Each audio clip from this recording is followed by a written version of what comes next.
Well, it's great to be back with you, whether you're a church community group or maybe it's just your family gathering around the table and going through these discussion questions. And we do hope that it's a great chance to just kind of dive in a little bit deeper to some of the things we talk about on Sunday mornings.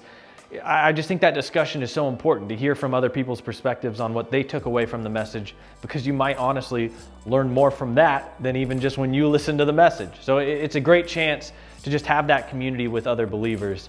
And as we go into this week, we started our new series, From Chaos to Christmas. And we hope through this series, the main idea behind it is that because we have survived so far the year 2020, that we would be able to look at the Christmas story with new eyes. I think it's safe to say this year has been chaotic. It's been a lot of unexpected things happening.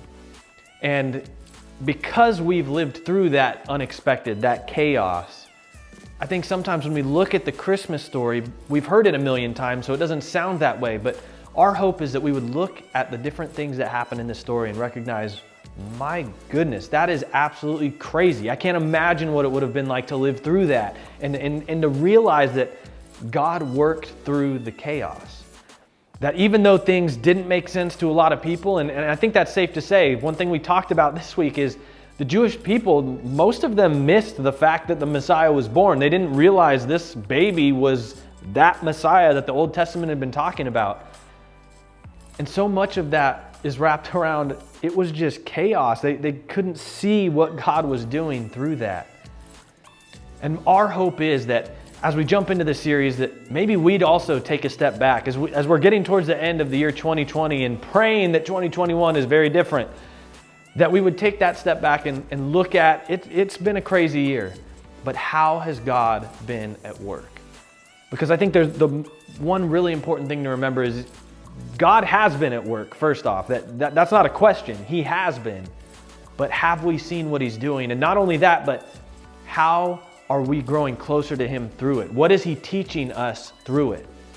Because the reality is, if we go through a year like 2020, as crazy as it is, as absolutely insane as it is, but we leave it completely unchanged, we've absolutely missed something God was teaching us. There's no way we can make it through a year like this and not be different.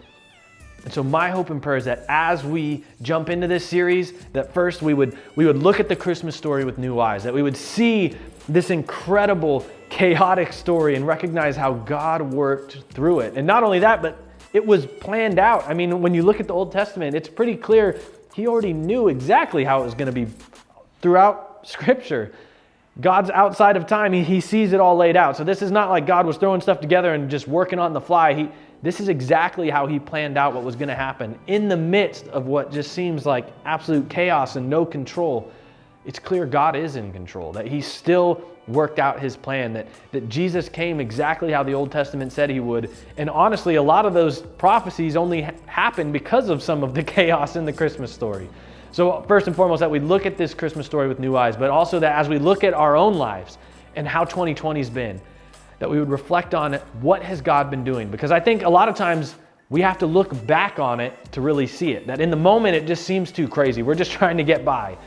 But maybe a little bit down the road we look back and go, you know what? God was at work through that.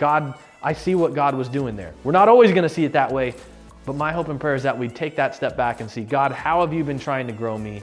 What have you been doing in this year 2020? Hopefully it's a great discussion.